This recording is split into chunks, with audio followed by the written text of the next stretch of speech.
25শে ফেব্রুয়ারি কি ঘটেছিল সবাই জানেন। এটি পানির মতো পরিষ্কার।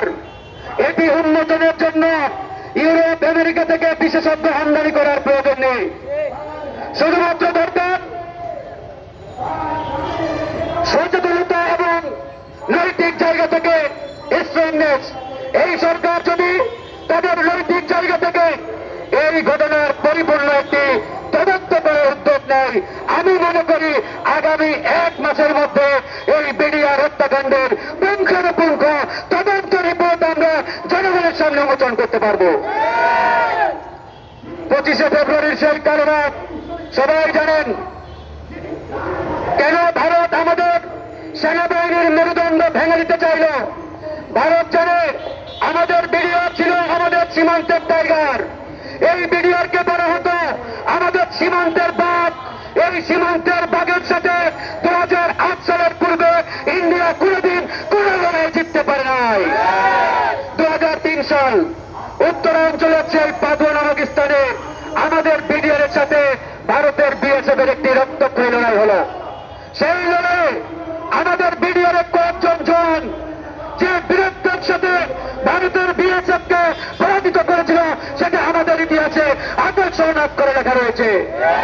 সেদিনই ভারত সিদ্ধান্ত নিল বাংলাদেশের সেনাবাহিনীর মেরুদণ্ড ভেঙে দিতে হবে, এই বিডিআর কে ধ্বংস করতে হবে। এই বিডিআর থাকলে আমরা আমাদের সীমান্তে বাংলাদেশকে কাবু করতে পারবো না। তৎকালীন সময় বিএনপি সরকার ক্ষমতায়, বেগম খালেদা জিয়া প্রধানমন্ত্রী। বেগম খালেদা জিয়াকে দিয়ে ভারত তাদের এই সত্য বাসনা বাস্তবায়নের চেষ্টা করলেন, কিন্তু বেগম খালেদা জিয়া আপসহীন নেত্রী হওয়ার কারণে ভারতের কাছে মাথা নত করলেন না। ওই সময়ের পত্রিকাগুলোতে দেখবেন এভাবে হেডলাইন হচ্ছে ভারতের পিঠে খালেদার চাবুক। এরকম অসংখ্য হেডলাইন দেখতে পাবেন। যখনই খালেদা জিয়া রাজি হলেন না, ঠিক তখনই রয়ের পরিকল্পনায় ভারত সিদ্ধান্ত নিল বিএনপিকে হটিয়ে আওয়ামী লীগকে ক্ষমতায় বসাতে হবে। একমাত্র আওয়ামী লীগকে ক্ষমতায় বসিয়ে আমরা আমাদের সিদ্ধান্ত বাস্তবায়ন করব। এরপরে নির্বাচন আসলো, সেটাও ভারতের ফসল, ভারতের পরিকল্পনা।